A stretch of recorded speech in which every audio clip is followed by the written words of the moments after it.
UP में आज से चुनावी प्रक्रिया की शुरुआत हो गई है। पहले दौर की 58 सीटों के लिए आज से नॉमिनेशन का काम शुरू हो गया है और चुनाव प्रक्रिया की शुरुआत के पहले ही दिन समाजवादी पार्टी ने बीजेपी को झटका दिया है। योगी सरकार के 2 पूर्व मंत्रियों समेत बीजेपी और अपना दल के 8 विधायक आज साइकिल पर सवार हो गए हैं और अब जो कुछ सवार होने वाले हैं उनमें से एक दारा सिंह चौहान साहब, पूर्व कैबिनेट मंत्री उत्तर प्रदेश सरकार के, हमारे साथ जुड़ चुके हैं। दारा सिंह साहब, आपका बहुत बहुत स्वागत है। लेकिन पहला सवाल, आज की तारीख में अगर कोई जानना उसका जवाब चाहेगा तो वो यही है कि क्या वजह थी कि आखिरकार आपने उत्तर प्रदेश में बीजेपी का दामन छोड़ दिया?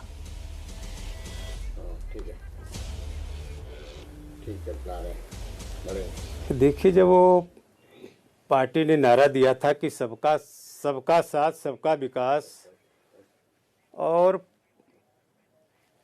इस प्रदेश में रहने वाला, खास करके उत्तर प्रदेश देश का सबसे बड़ा सूबा है, जिस सूबे में सबसे बड़ी आबादी जो पिछड़े समाज की है, जो आधे से ज़्यादा है, जो पिछड़ा समाज के लोगों ने बिना कुछ देखे, सारे लोगों ने उस भरोसे की बुनियाद पर भारतीय जनता पार्टी को समर्थन और सहयोग देने का काम किया।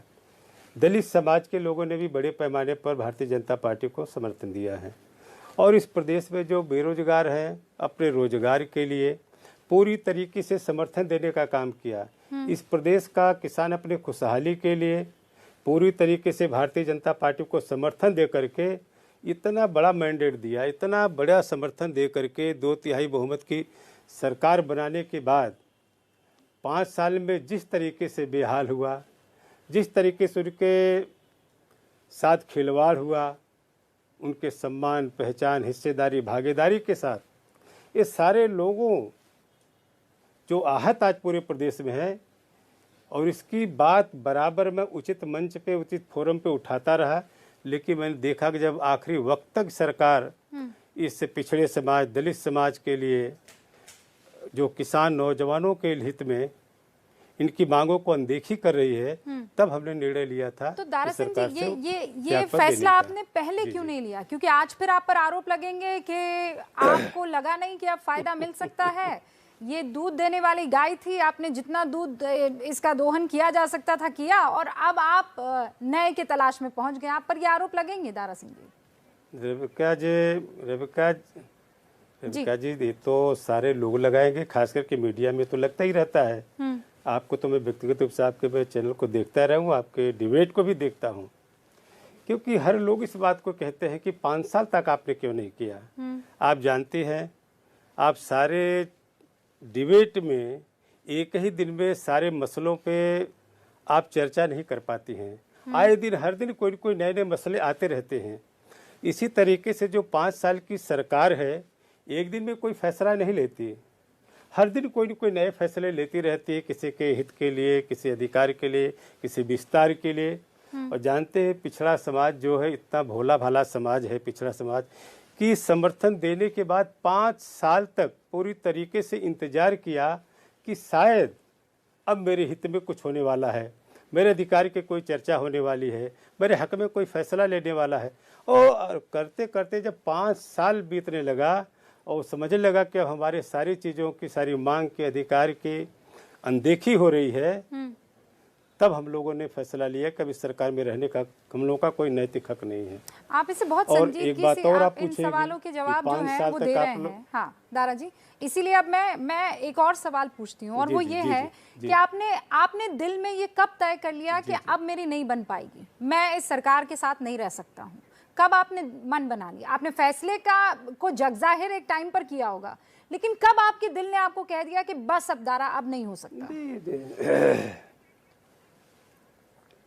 नहीं, देखिए, अब मैं आपको किसका मैं क्या बताऊं, किसका नाम बताऊं, किस मंच का नाम बताऊं। कैबिनेट से लेकर के बहुत सारी जो सारी चीज़ें जिस मंच पे उठाना चाहिए था, जिस स्तर पे अपनी चर्चा करनी चाहिए थी, उस चीज़ पे मैंने चर्चा किया। और खासकर कुछ लोग तो पूछते हैं, आपने तो नहीं पूछा कि 5 साल लोगों ने मलाई खाया और आखिर में छोड़ दिया। मैं तो साफ साफ कहना चाहता हूँ, ये समाज जो पिछड़े समाज के लोग हैं, दलित समाज के लोग हैं, कितने दुखित हैं कि 5 साल तक जिनके वोट के, हम लोगों ने तो इस्तीफा दे दिया, त्याग पत्र दे दिया, 5 साल तक जिनकी वोट की बुनियाद पर सरकार बनने के बाद जो लोग आज तक मलाई खा रहे हैं और गरीब को किसी ने पूछा और पहचाना नहीं, इससे आहत होकर के हम लोगों ने समर्थन वापस लेने का काम किया और त्यागपत्र देने का काम किया। आपने देखा होगा कि जिस तरीके से आज पूरे प्रदेश में जो नौजवान अपनी डिग्री लेके सड़कों पे घूम रहा है, अपने रोजगार के लिए कितना परेशान है। आज वो किसान जो अपने खुशहाली के लिए समर्थन दिया था पूरा भारतीय जनता पार्टी की सरकार बनाने के लिए, जाड़े के दिन में जिसे अपने घर में सोना चाहिए, आज जानवरों से रखवाली के जाड़े के दिन में अपने खेत में चारपाई डाल करके रखवाली कर रहा है, कितना पीड़ा होती होगी। आज ऐसे तो समाज के, ऐसे तमाम समाज के लोग हैं। मैं तो पिछड़े समाज का रहने वाला हूँ, मैं जानता हूँ, मुझे पूरे प्रदेश के लोग मिलने आते हैं। ये बरसों से ये दुख जो है ये ओबीसी और जो दलित समाज के लोग हैं वो झेल रहे हैं और ये पूरा देश देखता है। हम बातें तो करते रह जाते हैं, मैं डिबेट करती रह जाती हूँ, लेकिन उनकी स्थिति जस की तस रहती है, ये बात सच है, इसमें कोई दो राय नहीं है। लेकिन आप चूंकि एक रिप्रेजेंटेटिव हैं इस समाज के, इनका एक चेहरा है, आपने केवल इनको वोट बैंक समझकर नहीं छोड़ दिया है, आपने इनके लिए इन 5 सालों में क्या किया, मुझे वो गिनवा दीजिए।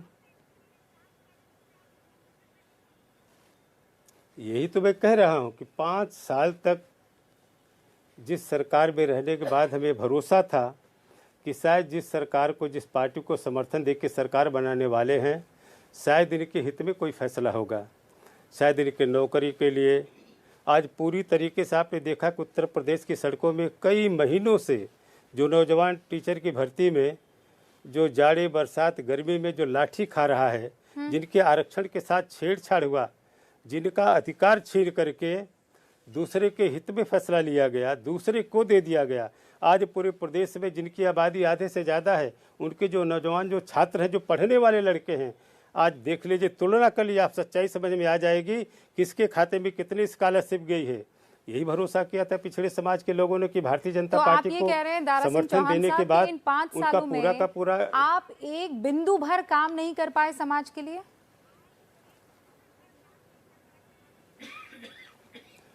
देखिए, निश्चित रूप से जिस सरकार में हम लोग थे, इस भरोसे के साथ कि शायद आने वाले दिन में कुछ हो जाएगा, आने वाले दिन में कुछ हो जाएगा, लेकिन जब लगने लगा कि पूरी तरीके से भारतीय जनता पार्टी की सरकार जिसमें हम लोग शामिल थे, ये पूरी तरीके से ये पिछड़े समाज का, दलित समाज का, रोजगार का, छात्र नौजवानों और किसानों की पूरी तरीके से जब अनदेखी करने की बात कर रही है, तब हमने फैसला लिया था इस सरकार से समर्थन त्यागपत्र देने का। आज आप समाजवादी पार्टी के साथ नहीं ज्वाइन आपने की है उस पार्टी को, आप कब हाथ मिलाने वाले हैं उस पार्टी का? तो चलिए मैं आपको बता ही देता हूं कि चूंकि इसके पहले भी हमारे तमाम चैनल में सवाल पूछे जा रहे थे, मैंने कहा कि जिस उत्तर प्रदेश के हमारे जितने शुभचिंतक और समर्थकों के आशीर्वाद से, उनके सहयोग से मुझे कई बार पार्लियामेंट में जाने का मौका मिला, जिनके आशीर्वाद से मुझे जाने का मौका मिला उत्तर प्रदेश की विधानसभा में। और ये भी बता दूं कि जिस विधानसभा में मैं चुनाव लड़ा, शायद पहली बार भारतीय जनता पार्टी वहाँ से चुनाव जीती मधुबन से। इसके पहले कभी भारतीय जनता पार्टी जीती नहीं थी। अब लोग चैनल पे तमाम आपके डिबेट में तमाम लोग बैठते होंगे, लोग कहते हैं किसी का टिकट कट रहा है, कोई किसी के लिए मांग रहा है। हाँ। लेकिन मेरे बारे में सबको पता है कि मैंने कभी टिकट नहीं मांगा और न टिकट कटने का कोई डर था। मुझे टिकट से ज़्यादा मेरे समाज, जो पिछड़े समाज के लोग हैं, मुझे उसकी चिंता है। जब ये समाज साथ में रहेगा तो बहुत सारे टिकट आते जाते रहेंगे। मैंने कभी इसकी चिंता परवाह नहीं की और मैंने कहा था कि उनसे। पर मुझे ये बताइए कि आप समाजवादी पार्टी का दामन कब थामेंगे? देखिए, मैंने अपने पूरे प्रदेश के जितने शुभचिंतक और समर्थक थे, जिन लोगों ने मुझे पार्लियामेंट में कई बार भेजा और विधानसभा में जिता के भेजा पहली बार, मैं उस सारे समर्थकों से राय लेने के बाद इस नतीजे पे पहुंचा जिन उनका अंतिम निर्णय था। और मैंने कहा था कि जो उनका अंतिम निर्णय होगा वही मेरा अगला कदम होगा। हाँ। तो सारे लोगों ने कहा अगर आने वाले दिन में इस पिछड़े वंचित समाज के लोगों के लिए काम करना है, इस दलित समाज के बेहतरीन विकास के लिए काम करना है, आने वाले दिन में स्वाभिमान सम्मान के जीवन जीना है, तो आने वाले दिन में निश्चित रूप से हमको समाजवादी पार्टी की तरफ जाना होगा। और मैंने तभी निर्णय ले लिया कि 16 तारीख को मैं समाजवादी पार्टी में शामिल होने का काम करूंगा। आप ये कैसे कह सकते हैं कि समाजवादी पार्टी ही है जो दलितों का और वंचितों का उत्थान करने वाली है, क्योंकि वो पिछले कई टाइम से अपने अपने टाइम पर सरकारें चलाती रही हैं। ऐसा क्या आपको दिख गया कि आपने कहा कि नहीं, समाजवादी पार्टी का ही रुख करना है? निश्चित रूप से मैंने कहा कि पूरे प्रदेश के लोग ये सारे समझदार जिम्मेदार लोग हैं।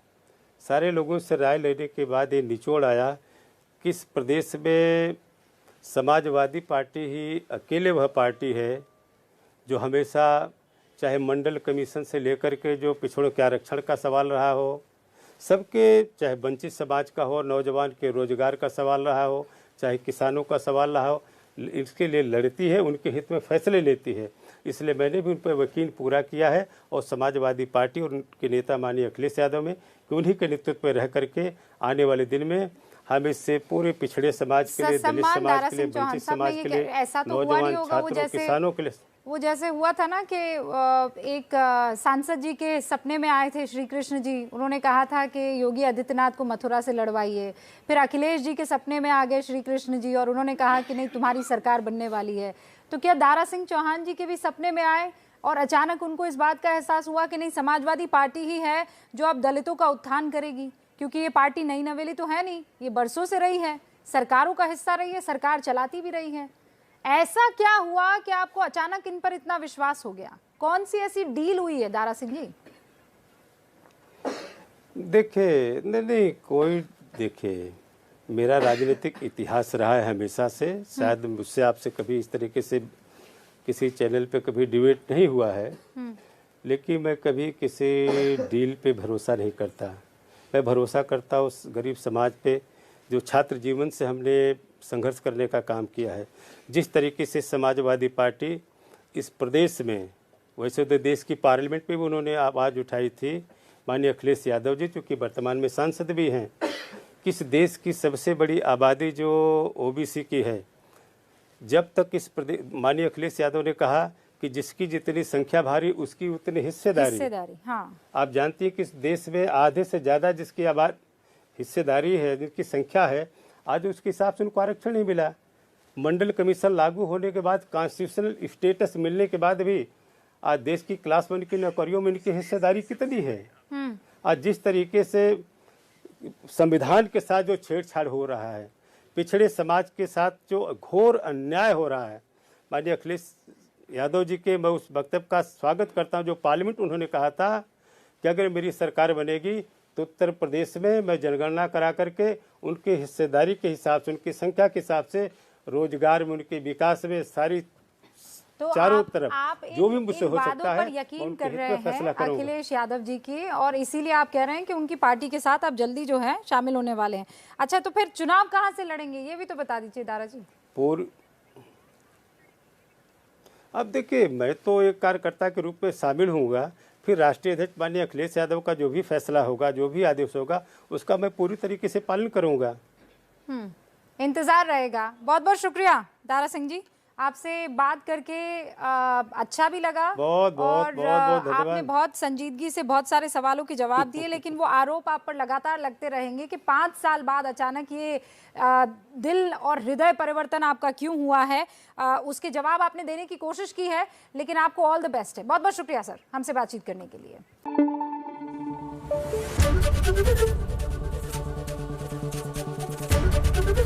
एबीपी न्यूज आपको रखे आगे।